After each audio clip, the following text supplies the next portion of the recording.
They signed up for adventure, culture, and connection. What they got was terror.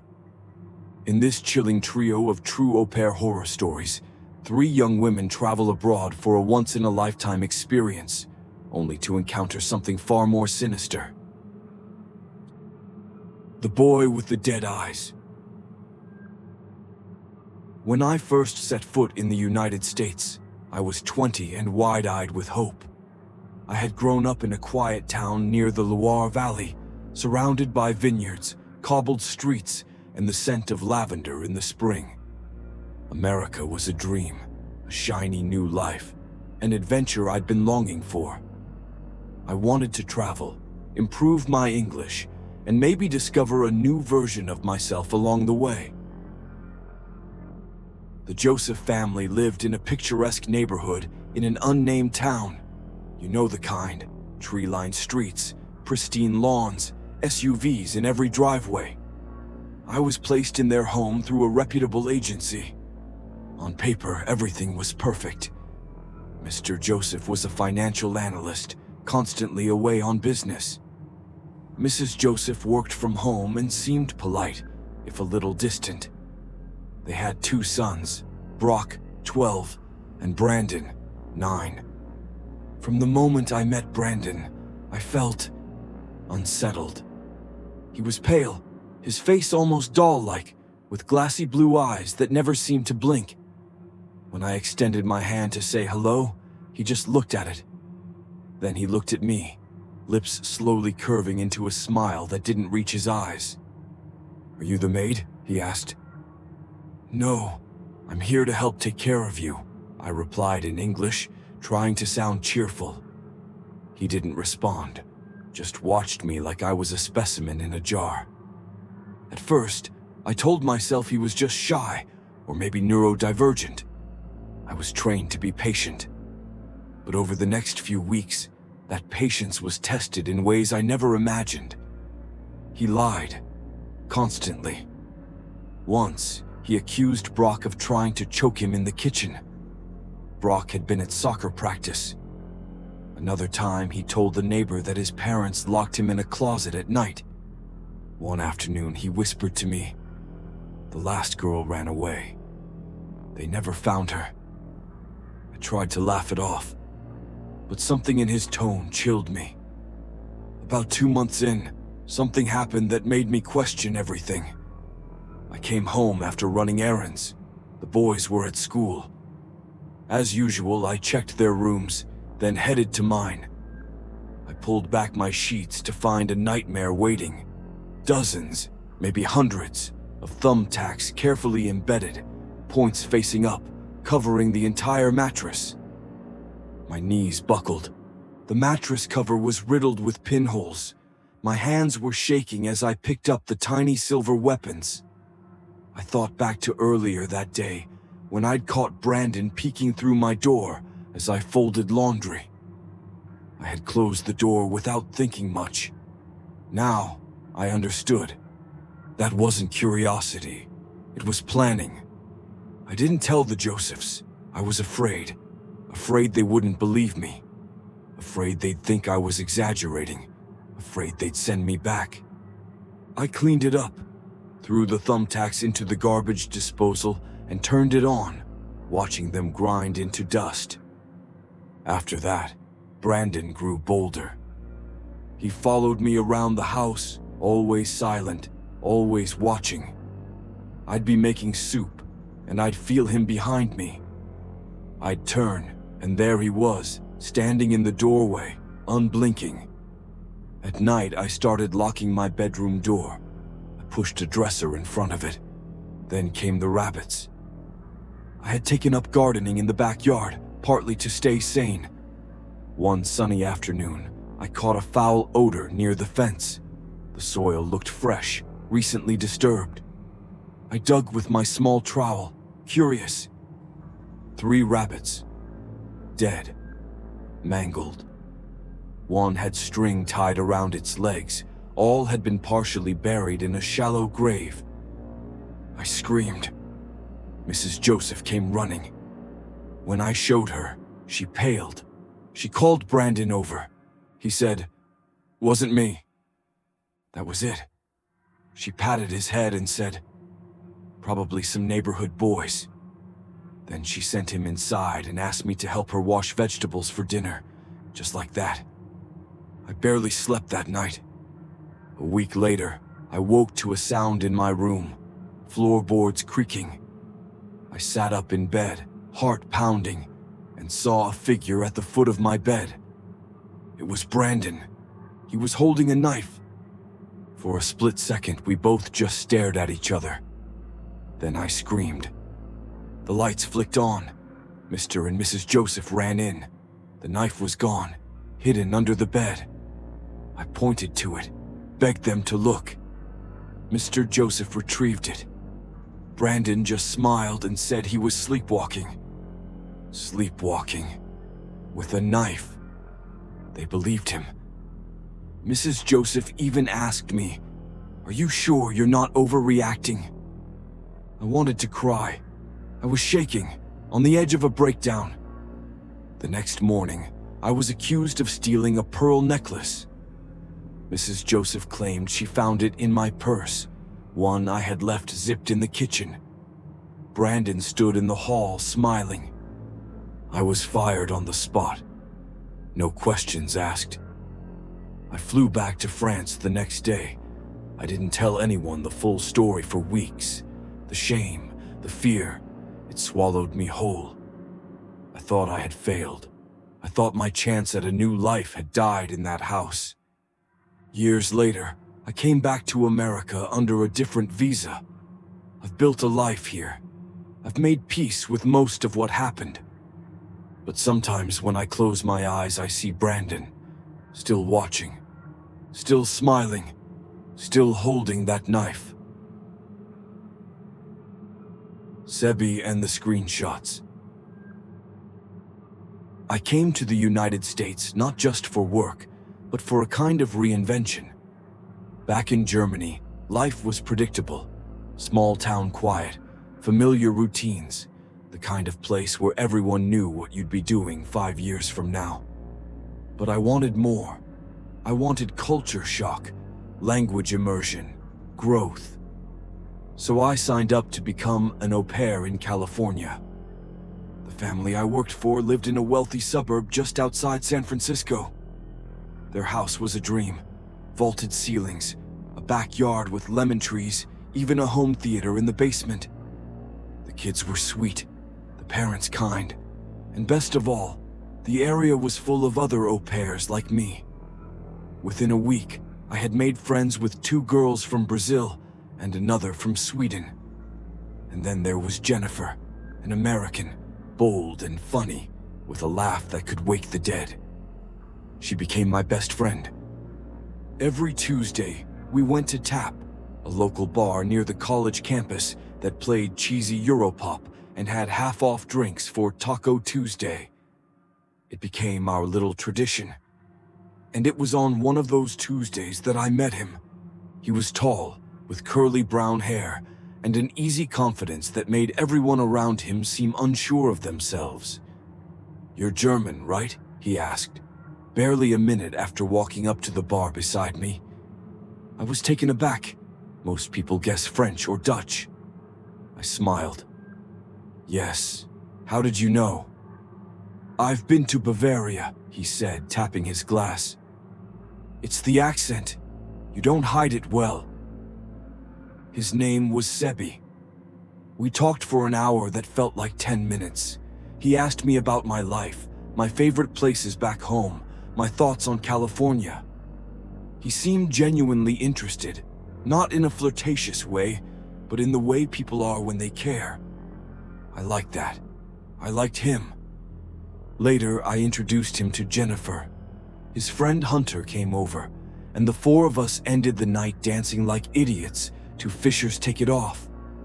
It was one of the best nights I'd had since arriving. Sebi and I started texting the next day. By that weekend, I was at his apartment for dinner. I expected takeout or maybe a frozen pizza, but he had actually cooked spaghetti aglio e olio with wine. We ate, talked, and laughed, slept over that night. It felt real, like something was beginning. But then, the pictures. The next morning, Sebi went out for coffee. I stayed behind, wrapped in his hoodie, walking around his place. It was clean, too clean, really. Minimal decorations, except for the walls, which were covered in small, square, black and white landscape photos. Dozens of them. Cities, rivers, mountains. I looked closer. Heidelberg, Munich, Dresden, Cologne. All in Germany. I blinked. And then, above the bed, a photo stopped me cold. It was my hometown, a tiny village almost no one outside Germany had heard of. The photo was taken from above, an aerial view. I recognized the crooked little river that cut through the farmland and the cluster of old stone buildings. I felt a knot tighten in my stomach. When Sebi came back, I asked about the photo. "Oh, my dad collects aerial photography," he said casually. "I just picked a few I liked. From Germany." He smiled. "Yeah, weird coincidence, right?" I tried to laugh, but my hands were sweating. Over the next few weeks, I tried to ignore the feeling. He was sweet, thoughtful, but there were cracks. He once mentioned I was vegetarian. I never told him that. I only posted about it once, on Instagram, years ago. The post had long since been buried beneath dozens of others. It felt like something he shouldn't have known. Another time, he made a joke about a childhood memory I thought I'd only ever shared in a Facebook caption. I began to suspect he knew more than he should. So one night, after he fell asleep, I unlocked his phone. He had been careless with his password. What I found made me sick. There was a folder in his photos titled Wife. Inside were screenshots, dozens, of my social media, my old posts, Instagram captions from years ago. Photos I barely remembered posting. Story screenshots. Geotags. A copy of my driver's license. My driver's license. I remembered then, the first week I'd arrived in the US, I lost my wallet at a frat party. I had brushed it off, canceled my cards, replaced what I needed. But Sebi had found it. That's how he found my name, my social accounts, my hometown, everything. There were notes, actual notes, in his phone. Translations of my posts, a crude schedule of when and where I like to go out. A diary of my likes, dislikes, even my host family's rough location based on photos I'd posted from the backyard. And at the bottom, a long, graphic fantasy about what he wanted to do to me. I left immediately. I didn't even grab my toothbrush. I didn't take screenshots. I didn't take evidence. I just ran. He blew up my phone the next day, text after text, asking why I left, asking if I had snooped. I blocked him on everything. I locked down my Instagram, made everything private. For days, I barely slept. Every car that passed the house, every knock on the door sent my heart racing. And then it started. The same silver car, driving slowly past the house, sitting across the street, disappearing before I could get a clear photo. Fake accounts followed me. DMS from new numbers, all saying the same thing. "Please talk to me." I went to the police. They told me there was nothing they could do unless he did something. I'm counting the days until my au pair term ends. I'll be back in Germany soon, and I'll be safe. But some nights I still check the street for that silver car, and I wonder, how far would he have gone? The pickup at Charles de Gaulle. Ever since I was little, I had dreamed of Europe. The languages, the cities, the old world charm. I wanted it all. But more than anything, I wanted to work with children. I've always had a natural way with them. Their energy, their honesty. It made sense to combine both passions by becoming an au pair. I'm from Canada, the French side, but far from Paris. I spoke decent French and had taken the language all through school. When I found out I could apply for a visa to work in France and live with a host family, I felt like it was fate. Money was tight. I had no financial help from family for personal reasons I won't get into. I couldn't afford the top agencies, the ones that vet every detail. So I turned to one of the free au pair platforms. Riskier, yes, but I was cautious. Or at least, I thought I was. That's how I found Leah. She seemed warm, maternal even. She had 2 young children, a husband who traveled often for work and needed help managing the household. We spoke over video calls. Her French was fast but clear, and she switched to English when I struggled. She called me ma chérie, asked me about my favorite games to play with children, my bedtime routines, how I'd handle tantrums. It felt like she was genuinely interested in me. But whenever I asked to speak with the kids, there was always a reason I couldn't. They're out with their father. They're taking a nap. They're on a play date. I told myself it made sense. Kids are unpredictable. Leah sent a formal agreement. Everything looked legitimate. Responsibilities, days off, even a salary. I signed. We agreed I'd arrive in mid-September. I sold my car, packed my life into a suitcase, said goodbye to the few friends I had. I was terrified, but more excited than anything. When I landed at Charles de Gaulle Airport, my heart was pounding. I looked for Leah, scanning every face, but she wasn't there. Instead, my phone buzzed. A message from Leah. "Cherie, I'm so sorry. Traffic is awful. I've sent my cousin to pick you up. Please go to the passenger drop-off area. She'll be in a black Renault." A cousin? I reread the message twice. Then I used Google Translate to make sure I understood. The word envoyé threw me. Sent. She sent someone. It didn't sit right. Still, I wheeled my suitcase to the drop-off point. A black Renault pulled up. A woman stepped out, mid-40s, short blonde hair, pastel pink lipstick, bright scarf. She had the kind of smile you'd find on a flight attendant. "You must be Leah's au pair," she said in French cheerfully. Come, come. She's waiting at home. You'll love the kids." She reached for my suitcase, but I kept a grip on it. "Can I talk to Leah first?" I asked. "Oh, she's driving. Probably can't answer. She'll be thrilled to see you." I dialed Leah anyway. No ring. Straight to voicemail. Still, part of me wanted to believe this was just poor planning. The woman seemed nice. She talked the whole time about traffic, her own kids, how beautiful the French countryside was this time of year. But every time I asked about Leah's home, or the children, or how far we had to go, she dodged, just kept smiling and changing the subject. The roads began to shift. We were leaving the suburbs. The green trees and stone fences gave way to warehouses and industrial lots. I pulled up the address Leah had sent me.